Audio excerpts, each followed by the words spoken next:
Hey everyone, how's it going? It is Monday, June 30th, and today I am officially 7 weeks since my surgery. So, prophylactic bilateral double mastectomy with deep flap reconstruction. Um, there's been a lot of good wins and there's been some lows. So, in the last two videos that I did, I was really talking about the wound issues that I still have and was giving sort of a diagram layout of how I'm still treating my my breast tissue and then the incisions underneath where I was struggling and then my abdominal incisions and the other pinhole areas. And the vast majority of that has actually healed. I'm still dealing with the tissue on my breast and probably will be for the next month or so, I would imagine. I do see my surgeon next Friday. So the hope is that at that appointment, we'll talk about what the next steps are in terms of what kind of debridement we'll do, when we'll do that, or if that will be all rolled up into sort of a phase two surgery. I'm not quite sure yet. What that will look like. But I think that that's when we'll have that discussion. The incisions that were open under the right breast have started to close. So those are starting to seal, which is great. I do have a spot under the left side, which does look like it's opening a little bit. We're not quite sure why. I think again, because it's in the fold of the breast, it's getting hot and moist and it's just causing it to be irritated. So it's starting to crack and open a little bit. So we are treating that. The areas in the front where I had pinholes have closed. I do have one spot that's still scabbed and a little bit open where my Doppler wires were. So really, that's getting really itchy, but it's also like sort of hanging, but you can't pull it. So um, hopefully that will come out soon. And then really it is my abdominal incision that is causing me the most pain. So in the last video that I did, I talked about how my abdominal incision opened and then we went and had it stitched. It was stitched for a couple of weeks. The stitches came out. The day after the stitches came out, that incision reopened. That was almost a couple weeks ago now.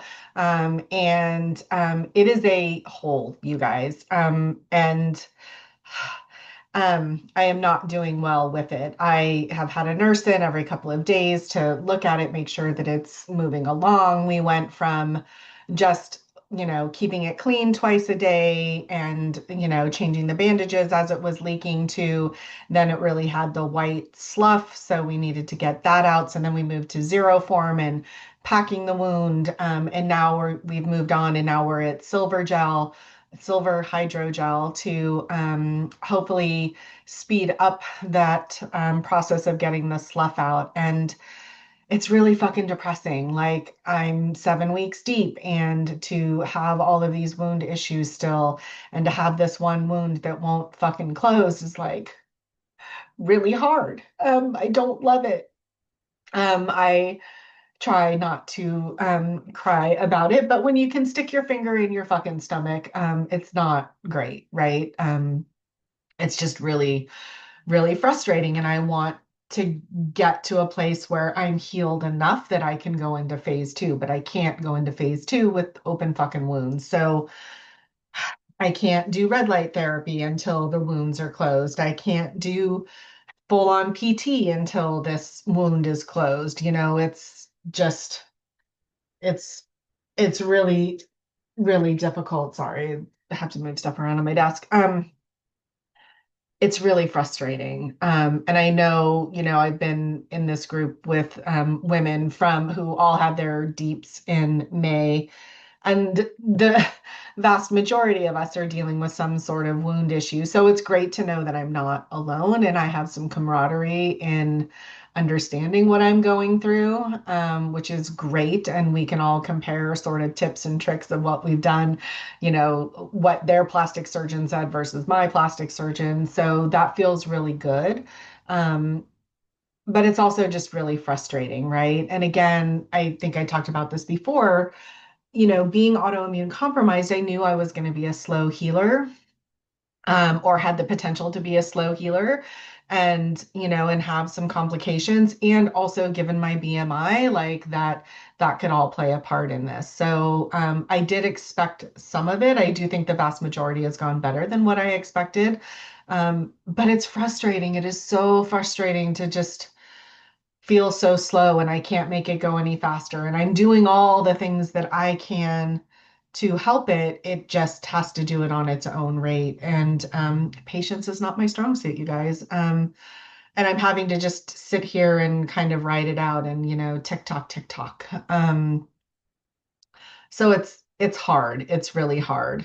Um, but that being said, for being 7 weeks out, I feel pretty good. Like, look at my range of motion, yeah, all. I can go up. This is about as high as I can go.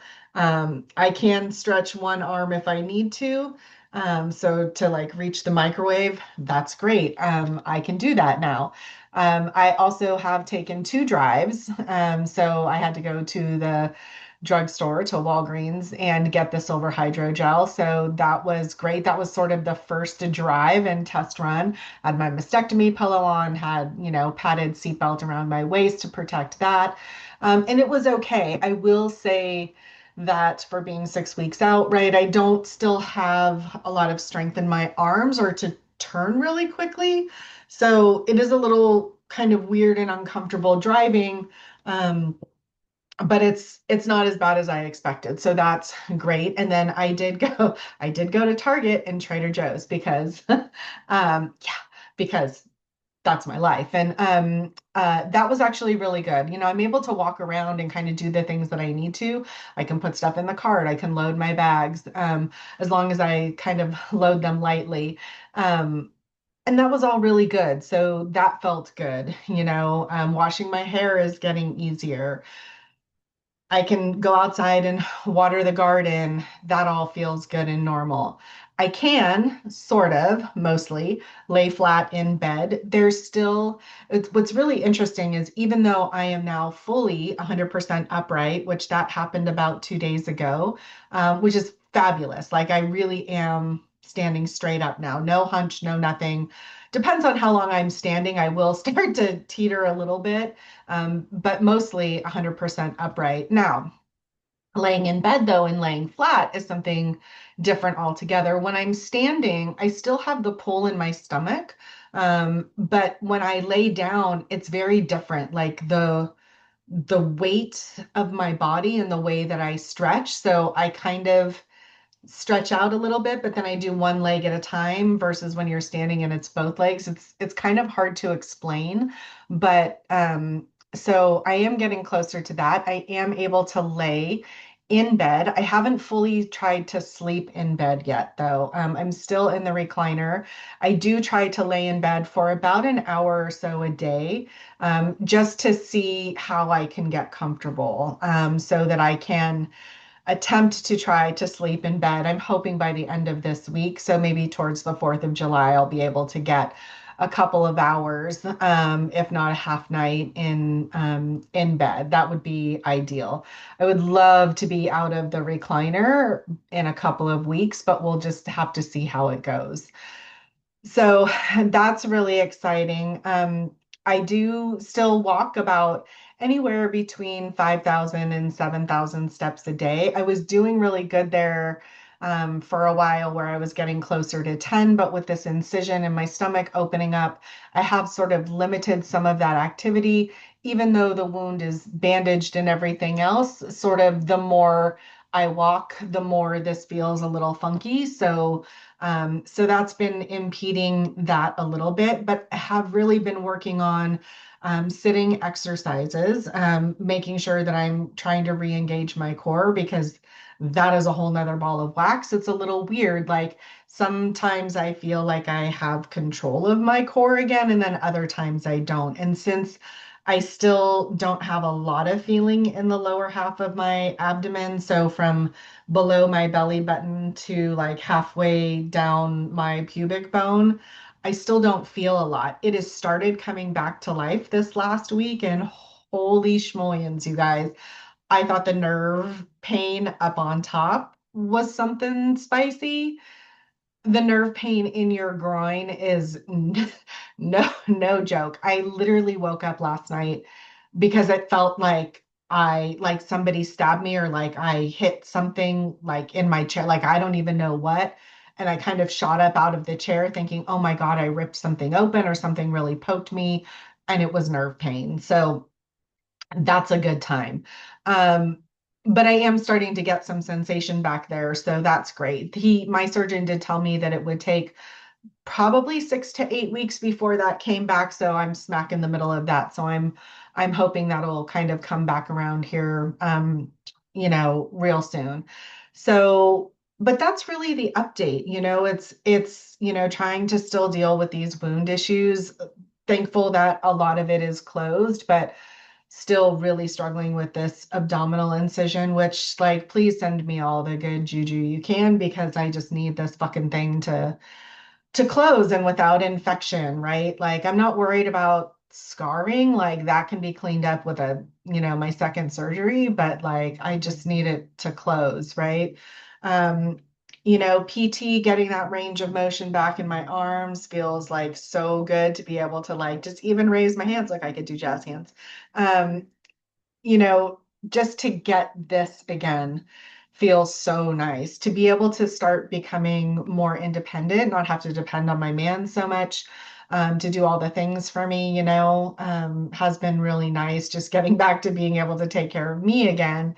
And then also giving myself sort of the space to do some of the things that I love so much and give me some headspace too, like watering my garden and being able to teeter out there and have enough strength in my arms and my body again to be able to like pick the flowers and kind of just get everything all nice and pretty feels really, really good. So, um, here's to continued healing and getting on to the next level. So we'll see how things go. Yeah, I think that's all I just wanted to come on here and say. It's 7 weeks and it feels like yesterday, and then it feels like so long ago, but again, it is one of those things that in a lot of ways I do feel like I'm getting better every day. I just need this incision to heal and then we'll be in a happy place. So anyway, that's all I came on here to say. If you have any questions or comments, let me know and be sure to share this video with others. Thanks so much. Have a great day.